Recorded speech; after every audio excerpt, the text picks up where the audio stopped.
Bienvenue dans votre journal de la campagne électorale au Gabon sur Africa 24. Le 12 avril 2025, les électeurs gabonais choisiront leur prochain président parmi 8 candidats, dont Channing Zenaba. Seule femme en lice, cette chef d'entreprise âgée de 36 ans propose un programme ambitieux axé sur l'éducation, la santé et l'économie. Avec l'objectif de transformer le Gabon, elle s'engage également à combattre la corruption et à promouvoir l'égalité des genres dans les fonctions publiques. Son portrait avec Esther Konan. L'élection présidentielle au Gabon prévue le 12 avril 2025 voit la participation de 8 candidats dont Channing Zenaba, seule femme en lice. Âgée de 36 ans, cette chef d'entreprise originaire de Mayumba se lance dans la politique. Forte de son parcours entrepreneurial où elle a investi dans la création d'emplois et le développement économique du pays. Candidate indépendante, elle souhaite mettre l'accent sur des réformes essentielles visant à impulser un changement significatif pour le Gabon. Chers compatriotes, vous avez su lire en moi quelque chose un message fort, de vous dire que je suis présente devant vous. Vous dire que je suis candidate à l'élection présidentielle parce que je ne suis pas là pour jouer. Parce que j'ai bien l'intime conviction d'arriver à ce poste, même pas un poste, à cette magistrature suprême. De me dire que demain je serai présidente de la République. Parce que j'ai des convictions que ce Gabon mérite mieux. Parce que je crois sincèrement qu'il devrait être mieux développé. Parce que je pense que ce pays aujourd'hui n'est pas à la hauteur où il devrait être. Voilà. Et que je tiens la force, le courage, et que je me lève, et que je suis là pour vous, et que je vous demande juste de m'accompagner. Channing Zenaba propose un programme ambitieux pour le Gabon axé sur la construction de 50 écoles et la formation de 10 000 jeunes d'ici 2028. Elle prévoit également de réformer la SENANX et de construire des hôpitaux de référence dans chaque région. Sur le plan économique, elle milite pour des logements sociaux, des réductions fiscales pour les entreprises locales et une lutte déterminée contre la corruption.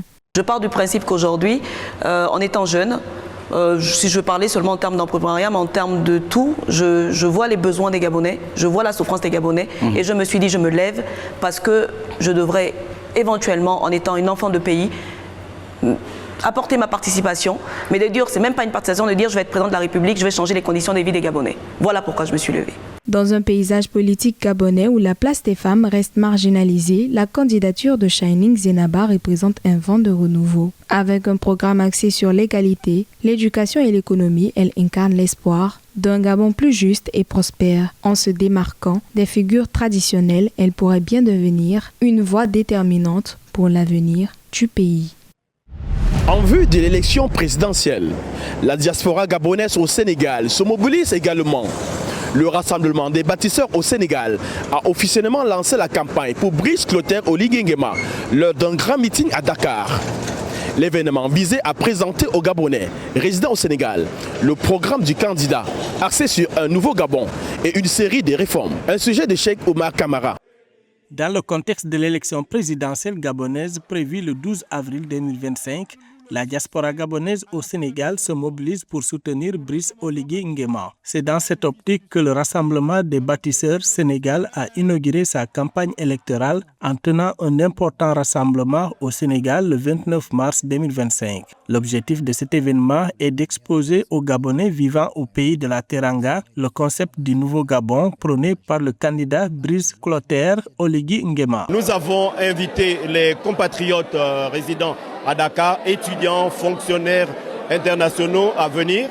Et ils ont répondu massivement. Nous étions très nombreux pour cette première sortie. Et nous sommes très satisfaits de la mobilisation qui a été faite pour l'ouverture de cette campagne ici au niveau du Sénégal. Voir cet engouement pour le président Brice Clotaire Oligui, c'était très impressionnant et j'ai vraiment aimé. Alors moi, mon souhait, c'est que lorsque le président Brice Clotaire Oligui sera élu, qu'il promouvoit l'éducation. Parce que c'est l'éducation qui porte un pays, c'est l'éducation qui fait émaner un pays dans un autre. Les porte-paroles du mouvement ont exposé les objectifs du programme, soulignant les réformes prévues pour le futur du Gabon. Durant cette rencontre, les orateurs ont insisté sur l'importance de l'implication de la diaspora dans ce moment crucial pour l'avenir du Gabon. Ils ont également souligné la nécessité d'une unité et d'un soutien fort autour du projet politique de Brice Oligui Nguema afin de concrétiser les aspirations de changement et de progrès pour le pays. La reconstruction du pays à tous les niveaux, que ce soit sur le plan des infrastructures, que ce soit sur le plan des mentalités, que ce soit au plan de la cohésion nationale, C'est vraiment les enjeux majeurs de cette élection. Dès le début de sa prise de pouvoir, le président Brice Clotaire Oligui Nguema a mis la femme à la place qu'il faut. La femme a toujours été à la première place. Vous avez vu tous les gouvernements depuis le début. Après le Premier ministre, c'est une dame qui suit juste dans la configuration du gouvernement. À noter que ce meeting s'inscrit dans une série d'initiatives menées par la diaspora gabonaise au Sénégal pour rallier le maximum de Gabonais autour de la candidature de Brice Oligui Nguema.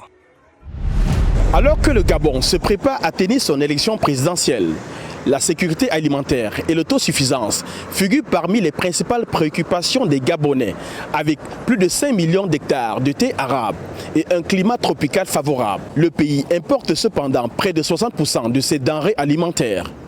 L'agriculture contribue à moins de 1% du PIB du pays et 3% de son produit intérieur brut. Sarah Yemele. La sécurité alimentaire et l'autosuffisance figurent parmi les principales préoccupations des Gabonais en cette période de campagne présidentielle. Avec plus de 5 millions d'hectares de terres arables et un climat tropical favorable, le pays importe paradoxalement près de 60% de ses denrées alimentaires. L'agriculture représente moins de 1% du PIB du pays et 3% de son produit intérieur brut.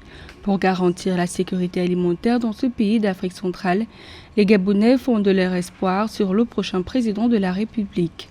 Donc notre rôle, c'est de proposer fournir des données scientifiquement validées qui permettent aux opérateurs économiques dans le domaine agricole de pouvoir développer leur plantation en respectant les principes écologiques et en s'assurant que leurs productions seront assez importantes.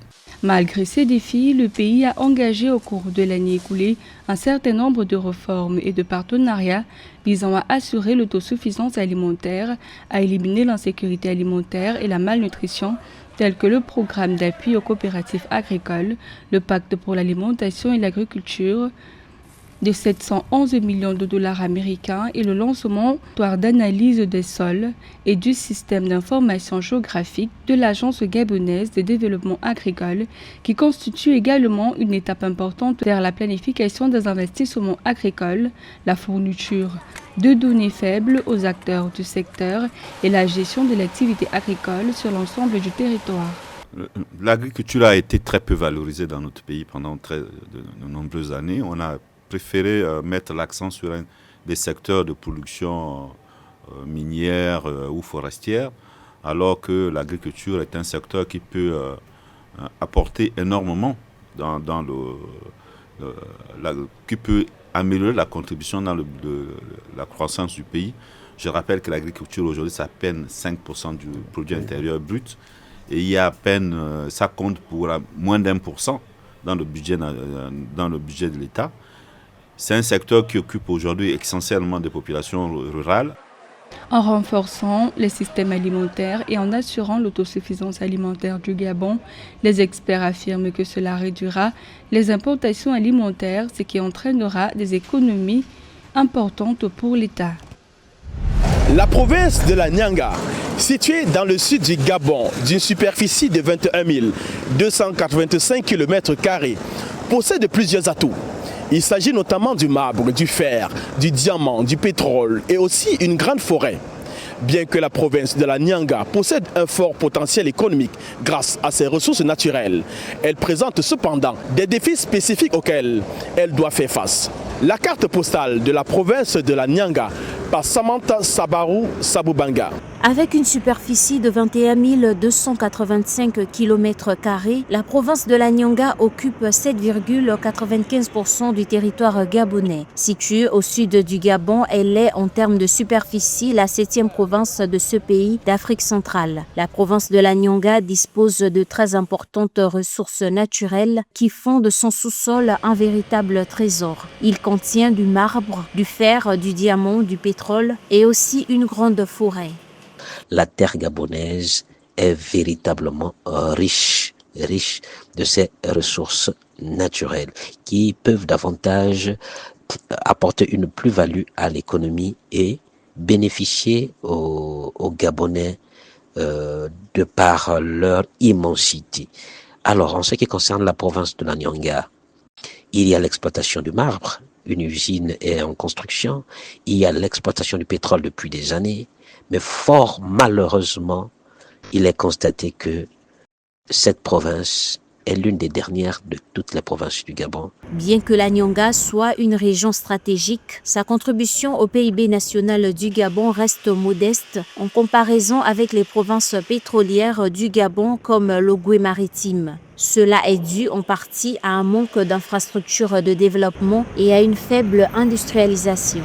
On espère que les pouvoirs, sinon les autorités qui prendront le pouvoir au soir du 12 avril, auront la possibilité ou auront les coups de franche pour pouvoir davantage impulser le développement au sein de toutes les provinces pour que véritablement l'essor vers notre félicité soit effectif.